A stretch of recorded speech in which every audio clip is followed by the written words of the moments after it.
So let me just wrap up with a few more things on Kantian retributivism. So I've already said, it looks kind of surprising what this is going to mean in practice, right? It's going to put a lot stricter limits on punishment than we might have thought, right? You hear retribution, you think revenge, you think just horrible, sadistic, brutal stuff. That is not what retributivism means, and it might actually put stricter limits on what we can do to criminals than will utilitarianism. In fact, I think it will, at least in one place. Um, we've already talked about sentencing, length of sentences. Seems probable it would there. There's one place that retributivism will definitely put limits that I'm not sure utilitarianism will. And that is in the area of strict liability. So you're probably, oh my gosh, what's strict liability, right? Come on, don't you all just know criminal terms, legal terms? No, I mean, of course not, right? Here's what strict liability means. Well, usually for an action to be punished as a crime, the person who commits it must have what the legal folks call mens rea, which is Latin for guilty mind, which just means that the person committing a crime to be held responsible for a crime must know what they were doing. If I come into my house and some supervillain has wired up the light switch so that flicking it sets off a bomb that kills 100 people, well, none of you would think I'm responsible for murder or even negligent homicide, and the law wouldn't either, right? I have no way to know the character of what I'm doing, that in fact I'm setting off a bomb if I just flip a light switch, right? You know, other things, you know, if, say, in a play, a more realistic example, someone, is supposed to be a dummy gun, but they switch it out with a live gun with real bullets. I mean, a real gun would weigh a bit more, blanks weigh less, whatever. But most people who've never shot a gun would not realize that if an actor picked up the gun with the real bullets and shot another actor, well, they would not have committed a crime because they had no idea what they were doing, right? I don't know. I think I saw this in like some murder mystery. My mom loves murder mysteries where, I don't know, I might be stealing the plot of an episode of Murder, She Wrote, but whatever. It's a decent example, right? That person does not have mens rea because they don't know what they're doing. Now this is not to say, that you have to know exactly, failure to take due care can also be mens rea, right? If some idiot picks a gun up and points it at a friend of theirs thinking it's not loaded and pulls the trigger and it actually is loaded, then they would have committed a crime because, well, you should know that guns are dangerous and they can be loaded, right? An actor has no reason in just a random play to know that some nefarious person has swapped out the gun for a real one. But if you know it's a real gun and you know the first thing about guns, you should always treat them like they're loaded. They're dangerous, right? Another thing about mens rea is that it does not require that you know that something's illegal, right?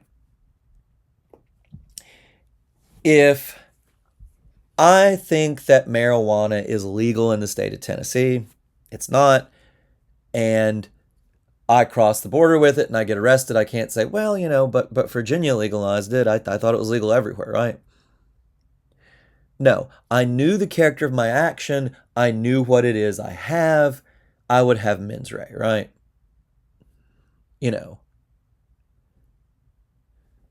If someone goes to the beach naked, they can't plead that they thought, that nudity was legal at beaches, even if they were from some foreign country. They knew what they were doing. They knew they were going to the beach nude, right? People have mens rea in those cases. If someone hid marijuana in my car and I crossed the line to Tennessee and I could prove that, that it was hidden there without my knowledge or consent, then I wouldn't have mens rea because I would have no idea what I'm doing, that I'm taking marijuana across state lines, right? Anyway, here's the point I'm making with this. Strict liability is an exception to this doctrine of mens rea. You do not have to have mens rea under strict liability. You don't have to have any idea of what you're doing. You could have taken all due caution to avoid it, and you can still be charged.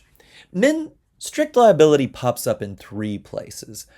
One is statutory rape laws, that the person had every reason to think the person was the age of consent. If they lie about it, they have a fake ID, whatever, will not get them out of it. Statutory rape laws are strict liability. They also pop up a lot of times in dealing with drugs, like in the medical system, right? If a pharmacist or drug manufacturer takes all possible caution and it turns out that the drug is dangerous, in a lot of states, they can still be criminally charged. Finally, it pops up in the financial sector, where you do not have to prove a lot of cases that somebody knew that something was off about the books. You just have to prove that the books were off.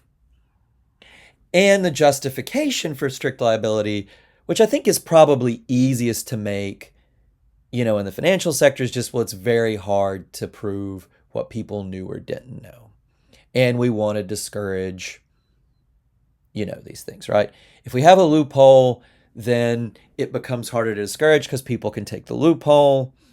And especially for financial crimes, with drugs too, but financial crimes especially, it's often easy to create a reasonable doubt whether the person did have mens rea. So, we don't want to leave that out because we want to deter crimes. Notice that's very utilitarian. I think retributivists of all stripes would insist on mens rea for all crimes. I think they would almost certainly oppose strict liability laws. If you didn't know what you're doing, you shouldn't be charged with a crime because you're not really responsible. So, strict liability, which our legal system does have in those three areas I talked about, I think would just go by the wayside if you're a retributivist. We'd get rid of it. I think that's true for retributivists generally. If you don't know what you're doing, you are not responsible. If you're not responsible, you don't merit punishment. You don't deserve it. I think Kantian retributivists, some retributivists might not be in this boat, but Kantian retributivists will rule out certain punishments as incompatible with human dignity, even if the person deserves them. And I'll give you guys an example of this. Anders Breivik is this neo-Nazi mass murderer. He killed 69 people in Norway, right? If you think about what Anders Breivik deserves, I don't want to even talk about it, right? What I think he deserves, thinking about it probably does no credit to me as a human being, but I think he, if we tortured Anders Breivik slowly to death over the course of the next 10 years, keep him alive just to torture him more, I don't think anybody could complain he doesn't deserve that, right? Kantians will say, look, respecting human beings as ends in themselves is not compatible with, say, torturing someone to death, right? There are certain punishments that are just not compatible with human dignity. Now, you might wonder about the death penalty. Kant himself thought the death penalty was very consistent with human dignity. If Kant were in charge, Anders Breivik, and this is in Norway, so he's in Norwegian prison, which is honestly probably a lot better than a lot of college undergraduates live. Kant would not like Anders Breivik being in Norwegian resort prison, right? If Kant were in charge, Anders Breivik would get his neck snapped. No ifs, ands, or buts about it, right? But he would not think that torture, even if Breivik deserves it, which I think he certainly does, even so, Kant would oppose it because it's not consistent with human dignity. Now, Kantians will argue about whether the death penalty itself is. I don't know. I'm not going to have that argument. Kant himself thought it was. Some Kantians have given reasons to think it's not. The main one being that, part of being a rational human being is having an ability to better yourself, to change for the better. The death penalty takes that away. I don't know. But at the very least, a Kantian would not rule out a humane death penalty. Kant himself is very much in favor of it, right? But he is not in favor, and Kantians could not be in favor of punishments that are so excessive they're not compatible with human dignity. That does not respect people as an end in themselves.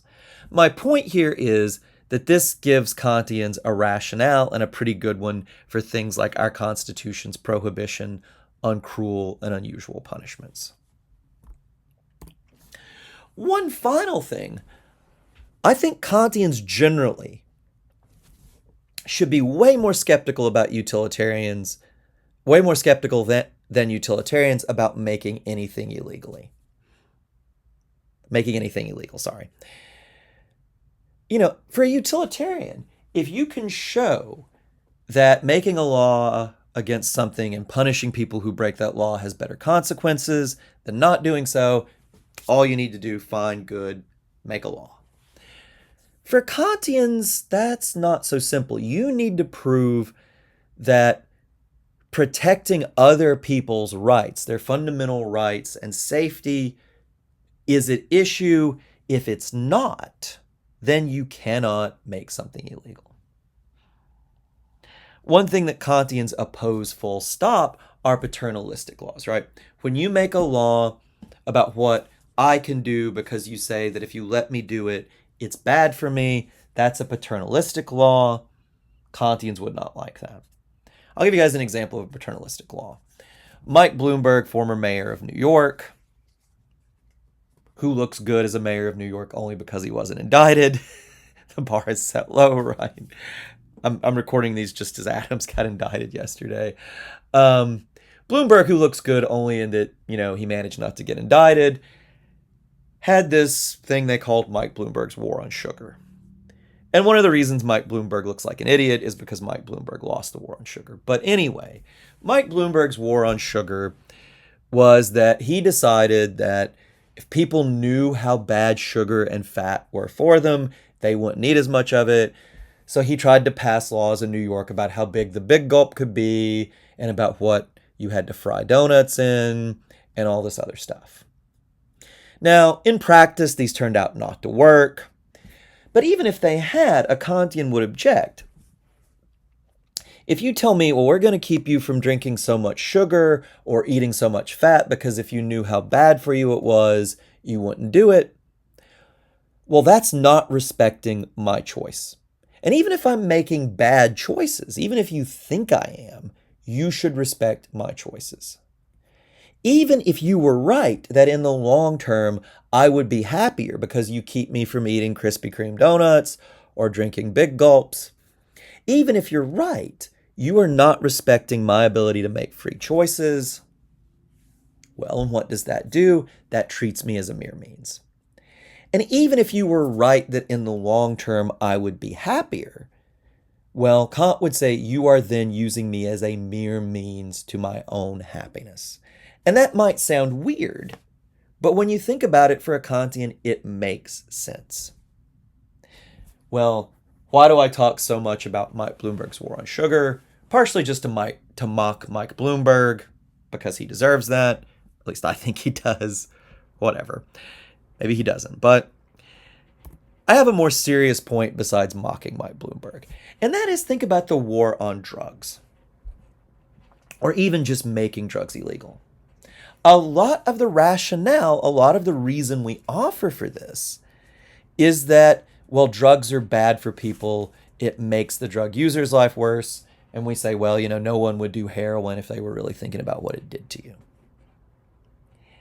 If all you can do for making a drug like heroin or methamphetamine or cocaine illegal is to say that it's a very bad idea to do them, and it is, then I think Kantians would say that's paternalistic. That is not a good enough ground to restrict drugs.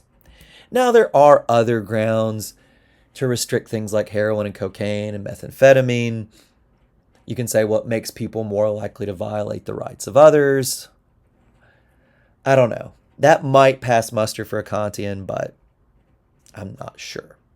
My point is this. Utilitarians would almost certainly be for reform of our drug laws because we're not using our resources in a smart way for reasons I've talked about. They probably wouldn't be for full-on legalization because all the evidence we have suggests that the consequences of full-on legalization would not be great. Think about the ongoing opioid crisis on steroids. That's what full-on drug legalization would probably look like, at least in the near to medium term. Kantians, I'm not so sure about. At the very least, I think they would be for massive reform. They might be for full-on legalization, though, right? When we tell people they can't do drugs, are we interfering with their choice in a way that's unacceptable?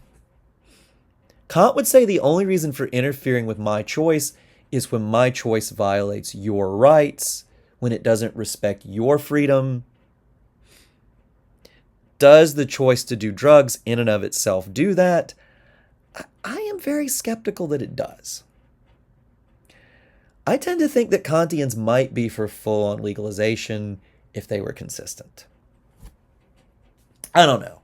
Just to be clear, I don't have a dog in this fight. When I say things like this, I feel like students think that I'm probably like looking at a giant bong as I record the lectures. I'm not, but I just do think that a consistent Kantian would probably lean in this direction. Let people make their choices, even if they might be bad ones.